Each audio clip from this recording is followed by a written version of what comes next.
Oh ya ko ya lu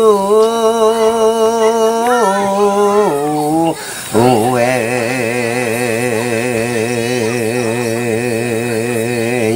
ya si yo lo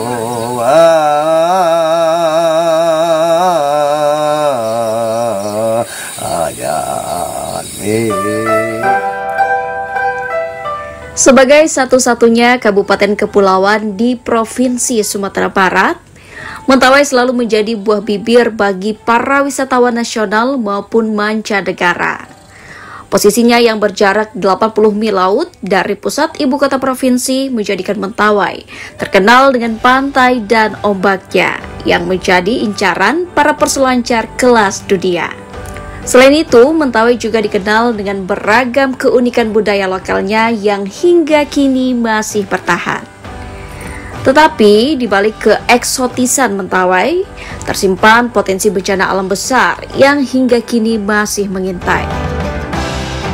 Terlebih kondisi geografisnya yang kepulauan, menjadikan akses informasi dan komunikasi tidak dapat tersampaikan secara mudah. Walaupun begitu, menjalani hidup selaras dengan alam merupakan bagian dari keseharian masyarakat Mentawai yang masih bertahan hingga kini.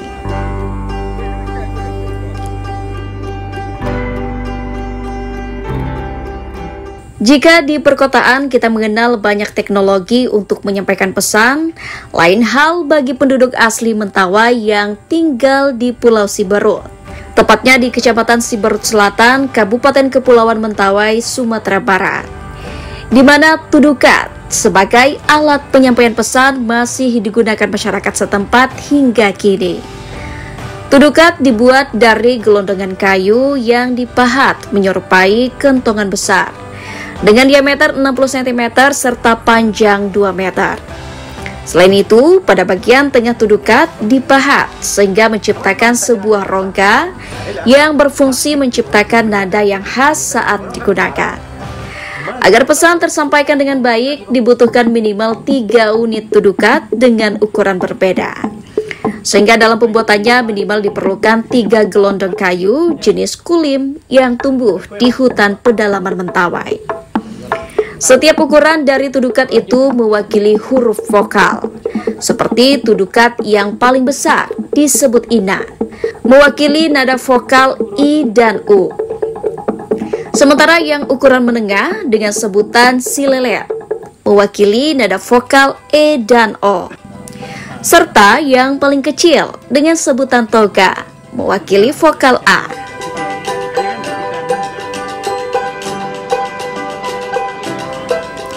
Keberadaan tudukat tidak bisa terlepas dari keberadaan Uma yang merupakan rumah adat tradisional asli Mentawai. Teteu Aikup Sakalio yang merupakan kepala suku Sakalio di Siberut Selatan menjelaskan setiap Uma pasti memiliki tudukat. Fungsinya sebagai penyampai kabar baik ataupun kabar buruk kepada sanak saudara dan anggota suku lain yang tinggal di lingkungan Uma ataupun jauh dari Uma. Posisinya yang terletak sejajar pada bagian atap beranda dari Uma bertujuan agar informasi yang disampaikan dapat terdengar dengan jelas oleh siapapun. Untuk membunyikannya dibutuhkan 2 tete atau alat pemukul kecil dari kayu yang sama. Suara yang dihasilkan dari tudukat itu dipercaya mampu didengar hingga radius 5 km.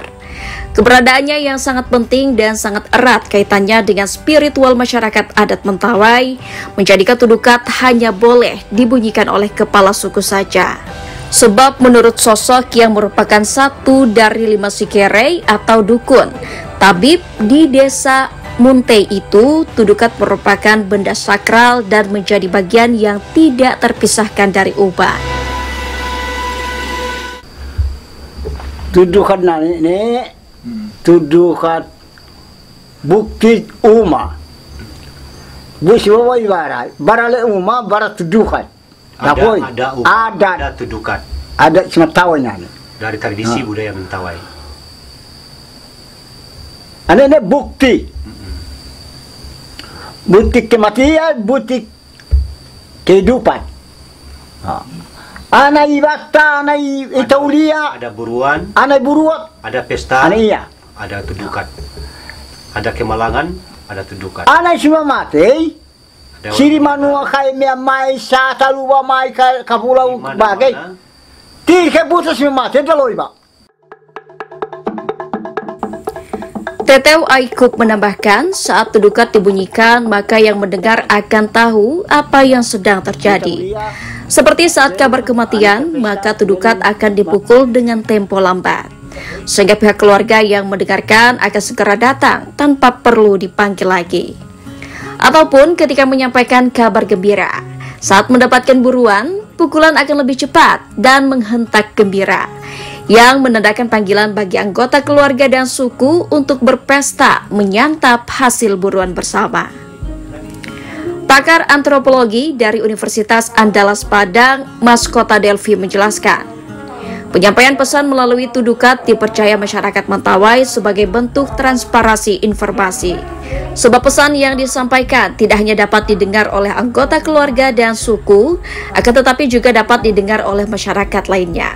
Sehingga dalam penyampaian pesan melalui tudukat oleh si Kere sangat mengedepankan unsur kehati-hatian. Karena kesalahan dalam menyampaikan informasi, terutama informasi kematian, akan ada hukuman sangat berat yang diterima oleh orang yang menyampaikan informasi tersebut. Terkait kemungkinan penggunaan tudukat sebagai media informasi bencana alam, Delvi berpendapat hal itu dimungkinkan bisa. Namun diperlukan kreativitas generasi muda untuk menciptakan dan memasukkan nada baru sebagai penyampaian pesan.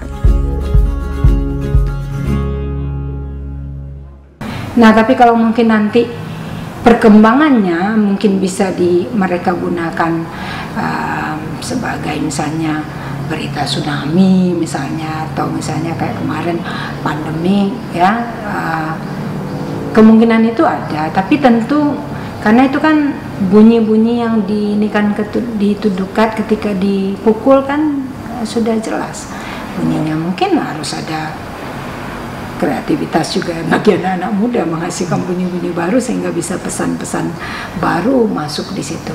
Kemungkinan peluang itu bisa saja, Mas. Sebagai dosen yang fokus dalam mempelajari budaya dan kehidupan penduduk asli Mentawai, Delvi melihat penggunaan tudukat akan terus bertahan meskipun perkembangan zaman terus berjalan. Karena hingga kini rasa bangga akan pelestarian tradisi dan budaya aslinya masih terjaga di hati anak-anak muda Mentawai. Meskipun banyak dari mereka berada jauh dari tanah kelahirannya dan zaman terus berkembang, namun mereka tetap setia pada nilai-nilai kearifan lokal yang telah turun-temurun diajarkan nenek moyang sebagai bagian dari identitas budaya yang tak lekang di gelas waktu. Dari Kabupaten Kepulauan Mentawai, Sumatera Barat, Fandi Yogari, Kantor Berita Antara, mewartakan.